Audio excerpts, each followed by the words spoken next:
on, YouTube? Oregon Motorcycle back. Here we go. So I've been doing some test vlogging, or test vlogs, whatever the hell you want to call them, with my new microphone setup, and I haven't posted any of them yet, obviously. But I think I got the mic position correctly. I might put a little bit, or I might put another sock on the mic to help with the wind noise a little bit, but I think we're pretty much there. But basically, I've got a GoPro Hero 5, and I got the mic adapter, stupid $50 box that you have to get. And I went a step further and wired it into my Sena 30k. Basically, I cut the mic wires, cut the input wire, and so what I did is I'm using the mic on my Sena 30k to communicate with and record with. And I also wired in another mic, so I have two mics wired up into the Sena. That's right next to the ear, the earphone, the speaker. So it's, you know, so you guys can hear what I hear when I'm riding with my buddies, you know, when we have the communication systems. Now, I don't know exactly how it's all going to work because I haven't tested it yet. Maybe tonight I might, but there could be possibly some feedback, because I'm going to have two mics picking up, you know, two different things. I don't know. We'll see what happens. Anyways, guys, it is July 3rd. Hope all you guys have a lot of fun planned for this weekend. I'm just going to be hanging out, working on my bike.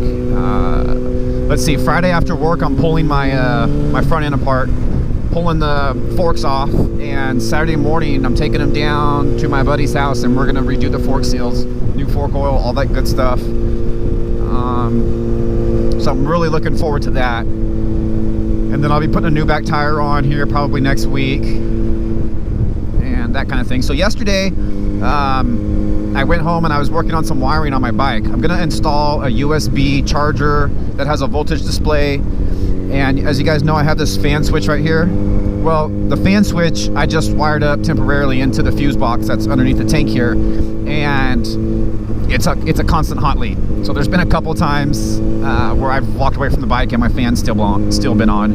And in fact, I did it one night and completely ran my battery dead. So we can't be having that. So I'm gonna wire that in to the main relay. And so when you shut the key off, the fan will go off like it should. And same with the USB that I'm going to be installing sometime next week. The USB is going to have power disconnected when the key's shut off. That way I don't have any chances of a parasitic draw that way. So, but yeah, yesterday I was able to, now this might sound funny to some of you, but basically, if you guys noticed before on any of my vlogs or videos, you guys noticed that my neutral light was always on, and you can see right now it's off, finally. So what I think happened is, I think the previous owner, when he had this bike, the neutral switch went out, which is something that happens on these bikes. It's a mechanical switch. And I think what they did is just dumped a ground into the circuit instead of replacing the switch, which honestly, physically, I think it'd be easier to replace the switch than it would be to tap a ground into the harness, but whatever. So yeah, so there was, you know, my neutral switch was grounded out. So no matter what gear you were in, you know, it always displayed neutral. Now, if I disconnected that, then the bike wouldn't start because it was thinking that it was in gear. Now, at the same time, there was no kickstand switch or clutch switch. The clutch switch is there, it's just not hooked up, and I think I found on the harness where those two wires are supposed to go.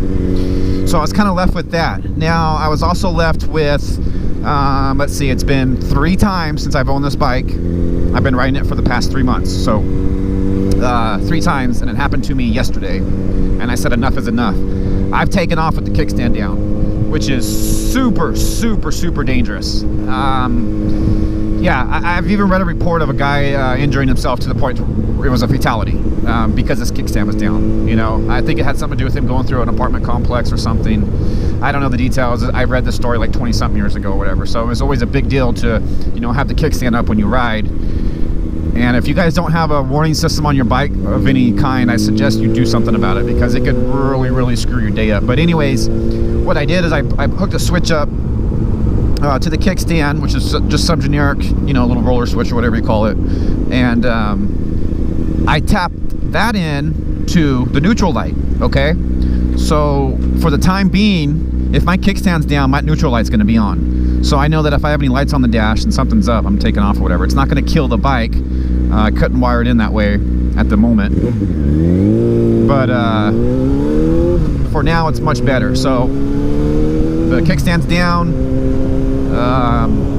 You know, I could have wired it in to where it would kill the bike, but I want to be able to start the bike still with the kickstand down and not having a gear indicator. Can't mix those two together in the system. So I'm gonna replace the gear indicator here soon, and then see if I can wire it all back to how it's supposed to be from the factory, which would be having a clutch switch and a kickstand switch and all that good stuff. So yeah, so there we are with there. So now anyways, getting back into Oregon City.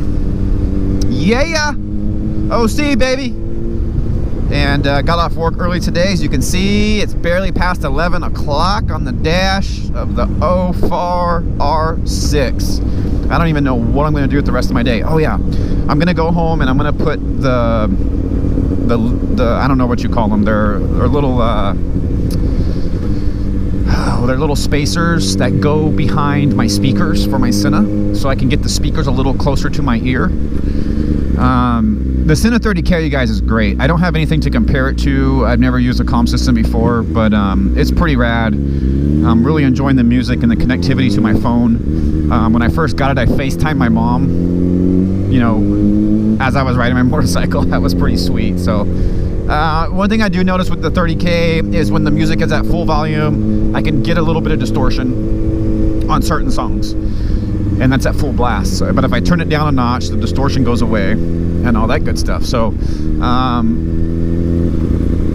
so I'm gonna get them a little closer and see if I can't get a little more sound out of it, so I don't have to run it full blast all the time. The other thing too that I want to do is I want to replace the speakers with the ones that come with the Cardo. They come with shoot, what's the brand name? I forget what it is. It's not Rockford Fosgate. Anyways, they come with a really good brand of speakers. Cardo teamed up with this speaker company. Can't even think of the name. Can't believe it. But I priced the speakers and they're like 80 bucks. So I'm not buying the speakers right now. I'm just going to move these closer and see if I can get a little better sound out of them. But anyways, it's not that bad overall. So so yeah. So now that I had this mic set up and all that good stuff, and we start doing some commutes on the way home, I'm gonna start this new series that's gonna piss all you guys off.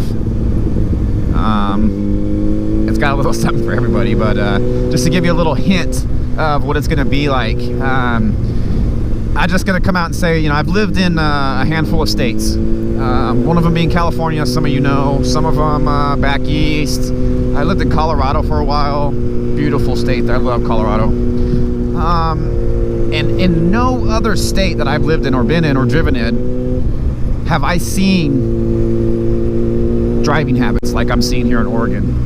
You know, and I've been in Oregon now for 6 years, and these three main bad habits that I'm seeing are consistent to the point to where I see them almost every day on a daily commute.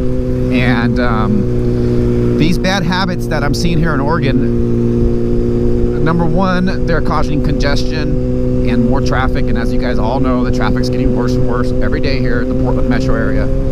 And the other one, a pet peeve of mine, it's a safety hazard. I mean, it's just flat out a safety hazard. First couple months I was here, I almost got in a serious accident because of the way people do things here, and I had no clue. Now, after that, you know, it was a wake-up call, and I look out for it every time. But it's still it's a four-way stop. Okay, so there's a four-way stop down in OC that we'll concentrate on in some of the videos, and it's unreal. It's absolutely unreal. So, but yeah, you guys, I'm almost home. I'm gonna shut this camera off so you guys don't all know where I live, even though some of you do. And yeah, we'll see you on the. Look at this guy. Oh, it's a woman. Hi. Thank you for not plowing into me on a holiday weekend. All right, guys, till next time, Oregon Motorcycle.